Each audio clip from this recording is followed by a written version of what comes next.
थारैनो बिटिआरआव बीजेपी सरकार फैमारोब्ला बिटिआरआ बिटिआर बायदि थानाय नङा नामा?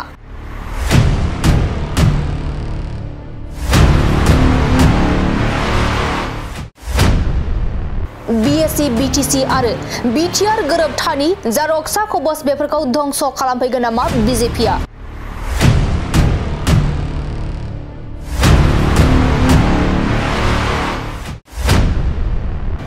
जेरै कार्बि आंलं काउन्सिल एरैनो खालामगोन नामा बिटिआरखौ दखल खालामनानै बीजेपी दोलोआ?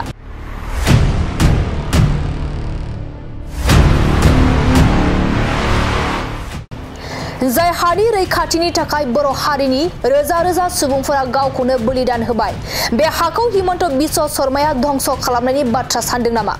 जेराव बीजेपी सरकार फैब्लानो बिटिआरआव गासैनोबो हानि मोनथायखौ होगोन होननानै खोथा होदों। थारैनो बेबायदि बिटिआरनि हानि मोनथायखौ बिदि खालामनायनि सिगां बिटिआरनि थागिबिफोरा सांग्रां जा।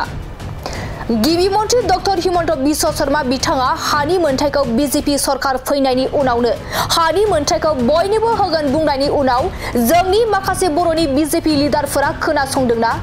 ना बर'नि माखासे बीजेपी लिडारफोरा दिलीप सयकिया हिमन्त बिश्व शर्मा बिसोरनि बुंनाय बाथ्राफोरखौ खोनानानैबो खोनाय बायदि एरसोना दं? ना बर'नि बीजेपी लिडारफोराबो गिबि मन्त्रि आरो एमपि दिलीप सयकिया बिथांमोना बुंनाय बायदिनो हानि मोनथायखौ होनो जानजि खाफ्राना दं? ना गावनि गादि एबा मासनि लबियाव जाथि माथि भेटिफोरखौ फोजोबस्रांनोबो गिनाय नंला नामा?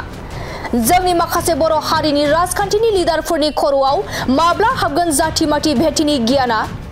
खोनासंला बर' राजखान्थिनि लिडारफोरा एमपि दिलीप सयकिया आरो गिबि मन्त्रि डक्टर हिमन्त बिश्व शर्मा बिथांमोननि माखासे मानि गिलु बालु बाथ्रा।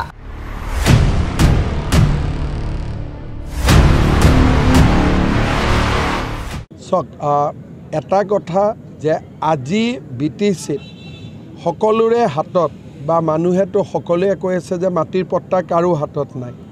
অকল বিজেপিয়ে কৈ আছে যে আমি মাটিৰ কাগজ দিম বুলি, বেলেগ দলেতো কোৱা নাই। বিপিএফেও কোৱা নাই যে মাটিৰ কাগজ দিম, ইউপিপিএলেও কোৱা নাই মাটিৰ কাগজ দিম। অকল মাটিৰ কাগজ দিম বুলি কোনে কৈ আছে? বিজেপিয়ে কৈ আছে। গতিকে বিজেপিৰ চৰকাৰ আহিলে আমি সকলোৰে লগত কথা বতৰা পাতি যিখিনি বিটিচি গঠনৰ আগত বিটিচিত আছে সকলোকে মাটিৰ পট্টা দিব নোৱাৰে। বিটিচিৰ নিয়ম আছে, কিন্তু 2003 চনৰ আগৰ যিখিনি মানুহ সেইখিনিক মাটিৰ অধিকাৰ দিম বুলি অকলটো বিজেপিয়ে কৈ আছে। যে ট্ৰাইবেল বেলেন্স ব্লক এটা বিষয় আৰু 6 শিডিউল এটা বিষয়, দুটা একেলগে চলিব নোৱাৰে। হয় 6 শিডিউল হ'ব, নহয় ট্ৰাইবেল বেল্ট এণ্ড ব্লক হ'ব। 6 শিডিউলো পাব, ট্ৰাইবেল বেল্ট ব্লকো পাব। এই দুটা বিষয় মই ভাবে এইটো সাংবিধানিকভাৱে কিমান ইয়াত মানে এডভান্টেজ আছে মই নাজানো, কিন্তু এই বিষয়টো ভৱিষ্যতৰ দিনত বিজেপি চৰকাৰ বা আমাৰ চৰকাৰে এই বিষয়টো নিশ্চয় চিন্তা কৰিব লাগিব। কাৰণ খিলঞ্জীয়া অসমীয়া মানুহে অসমৰ য'তে ত'তে কাৰ্বি আংলঙতো যাব পাৰিব, বিটিআৰতো আহিব পাৰিব।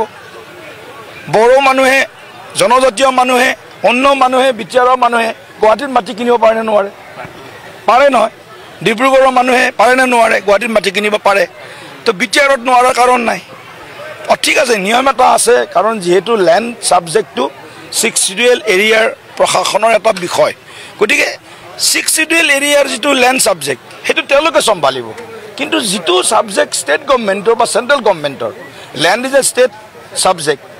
6 শিডিউল কাৰণে এইটো তেওঁলোকৰ অধিকাৰৰ বিষয় আছে। গতিকে দুখন চৰকাৰৰ দুখন আইন এটা অঞ্চলত প্ৰযোজ্য হ'ব নোৱাৰে। এটা আইন এখনে আইন হ'ব, দুখন আইনটো হ'ব নোৱাৰে। গতিকে এখন আইন হ'ব, যিখন আইনত খিলঞ্জীয়া মানুহ সুৰক্ষিত হৈ থাকিব, বড়ো মানুহ সুৰক্ষিত হ'ব, ৰাভা মানুহ সুৰক্ষিত হ'ব, গোৰ্খাও সুৰক্ষিত হ'ব আৰু চৰণীয়া কছাৰীও সুৰক্ষিত হ'ব, অসমীয়া বাকীসকলো সুৰক্ষিত হ'ব। সকলো সুৰক্ষিত হৈ থকা এখন খিলঞ্জীয়াৰ হিতৰ স্বাৰ্থত এখন আইন আমি সকলো অঞ্চলতে সমানে প্ৰযোজ্য হোৱাটো বিচাৰিছোঁ।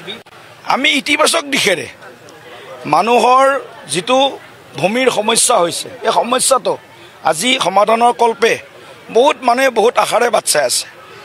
ইয়াতেই জন্ম, ইয়াতেই মৃত্যু, আজো ককাকৰ দিনৰ নামত তেওঁলোকৰ নামত মাটি আছে, সেই মাটি বিক্ৰী কৰিব নোৱাৰে, সেই মাটি ট্ৰান্সফাৰ কৰিব নোৱাৰে, নতুনকৈ পট্টা নাপায়।